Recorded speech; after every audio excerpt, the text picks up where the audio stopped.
Today I'm going to show you around my office and how I turned it into a studio space where I can capture the kind of quality that you're seeing and hearing right now. This studio tour is sponsored by UPLIFT Desk.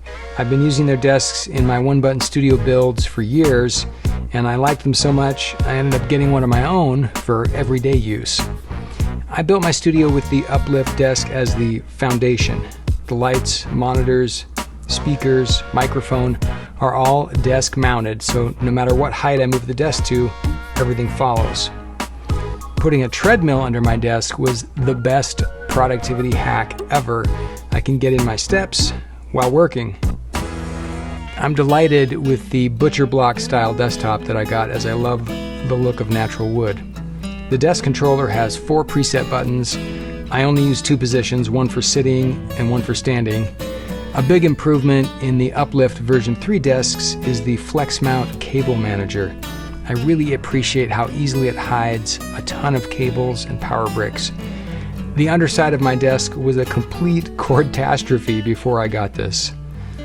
I was a video producer for 20 plus years, so a lot of the components that I used to build out my studio were things that I already owned. Some quick math tells me that it's about a $10,000 setup, not including my laptop and my Mac Mini server. Let's start with the lighting. First, I want to show you what a massive difference good lighting makes. Here I am with just the fluorescence on the ceiling and with the shades open on the windows. For comparison, here is the MacBook Pro's built-in microphone and camera. This is what zero effort gets you. It's not the worst, but it could be so much better. Now I've switched back to my boom mic, my good camera, and closed all the curtains. I'm blocking all outside light simply because that's the only way to control it. The movement of the sun and the clouds will cause wild swings in the illumination of your space, and you don't want that. You want control and consistency. Here's the key light, which is just your main light source. I'm using the Amaran Verge Max, which I highly recommend. It's a large light source, which means softer shadows.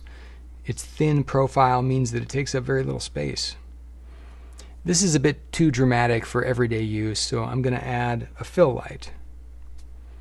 It's just what it sounds like. It just fills in the shadows on the other side of my face. I'm using the standard Amaran Verge with a Westcott Scrim Gym frame in front of it with full stop diffusion fabric. The effect is a very soft, filtered light with no harsh shadows. Now I'm adding a backlight or rim light, which helps me stand out from the background and adds some additional modeling to my face. You can see how three-dimensional I look. This light is an Aperture Lightstorm 60X with a softbox. I've mounted it to this shelving with an impact super clamp and a right angle baby pin. My background needs some work, so I'm going to kill the overhead fluorescence and add some splashes of orange and blue. My background lights are another Aperture LS60X with a gel and an Amaran F22C. My camera is a Panasonic GH5 Mark II. It's 5 years old, but still holds its own when it comes to image quality. I'm running a Sigma EF mount 18 to 35 millimeter f1.8 lens connected to the camera via a Metabones Ultra adapter. It's a great combination that provides a shallow depth of field, which is why the background is so nicely blurred out. And I'm glad it is, because it's kind of a mess back there. My Audix SCX1 hypercardioid microphone is boomed overhead. This style of audio capture comes from my decades of corporate video production experience. I don't want to see the microphone in the frame. I'm running the mic into the camera via the XLR adapter. This ensures that the audio and video are in sync. I have a lot of windows in this space, but I've got thick blackout curtains everywhere. Their secondary purpose is to absorb sound reflections within the room. Windows and bare walls are not conducive to good audio. On this section of wall, I have acoustical paneling, the sole purpose being to prevent sound from bouncing off the wall.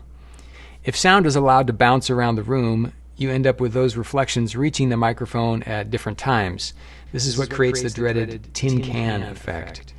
Keep in mind, this is sound treatment, not soundproofing. Soundproofing is a separate and more complex issue. I'm using the Elgato prompter, which hangs right on the end of the lens. It's small but does the job well if you're within a few feet of it. To hold up the camera, I've got a stack of Matthews mini Apple boxes topped with a teleprompter base from Prompter People. I can easily make pan or tilt adjustments with this handle. This MacBook Pro is my workhorse. It connects with a single Thunderbolt cable to an OWC Thunderbolt Go dock, and as you can see, I have a lot of things connected to it. This is a Sonnet Echo 3 chassis, which allows me to use PCIe capture cards with my Mac. You can see there that I have Blackmagic Design DeckLink cards in there now.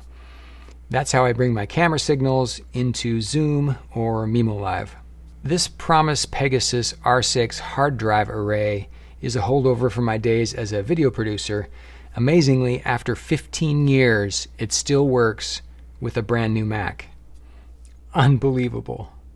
I'm running RAID 6 for redundancy, which means I can lose 2 hard drives and still recover my data.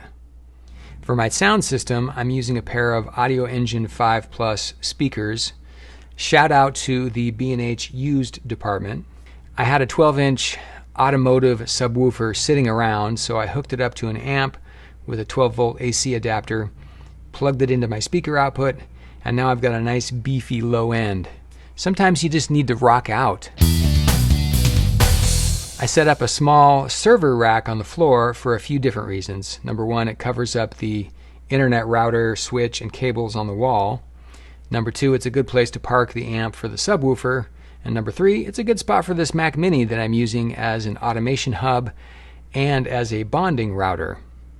That's right, I have 2 separate internet services coming into the Mac, and I'm using Speedify to bond the 2 signals for redundancy and additional speed. If one service fails, the other keeps going seamlessly.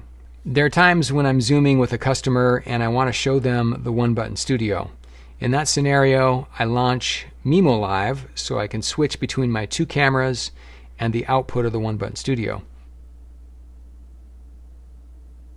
I'm going to head over to the One-Button Studio Go and show you how this works. Now I've switched over to my secondary camera. You can see I'm at the One-Button Studio Go here. I'm going to go ahead and face the system so that way it'll trigger the lights to come on and start that up. Now the other cool thing is that I can switch over to the One-Button Studio Go program output, and now you're seeing exactly what I'm seeing here on the program monitor. So I'm able to show this to my customers.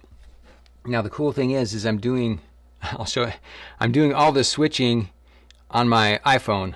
This is all part of the MimoLive software program, this remote control surface. So it makes it super easy to control everything in a mobile way.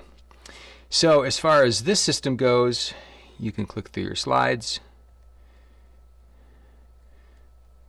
I've got my laptop connected here, just playing a demo presentation. Now I haven't started recording, so let's go ahead and do that. Get a recording countdown, 5, 4, 3, 2, 1, and then it starts recording. So now when the recording starts, my control panel here turns into a digital light board that lets me write and draw over the top of the live video. So that's pretty cool. When I'm done, I hit the button again. I get some other options. Now I'm going to switch back to my secondary camera. So what do you think? Pretty cool system, huh? So I'm able to take all these 3 different inputs and feed it right from MimoLive into a Zoom meeting for my customer to see, and it's a great way to demo and just a great way to do Zoom meetings. In fact, I've got one coming up here in an hour, so we'll see how it goes. That's it for this studio tour. Let me know if you have any questions about my setup or about my one-button studio systems. I love geeking out about this stuff. Take care.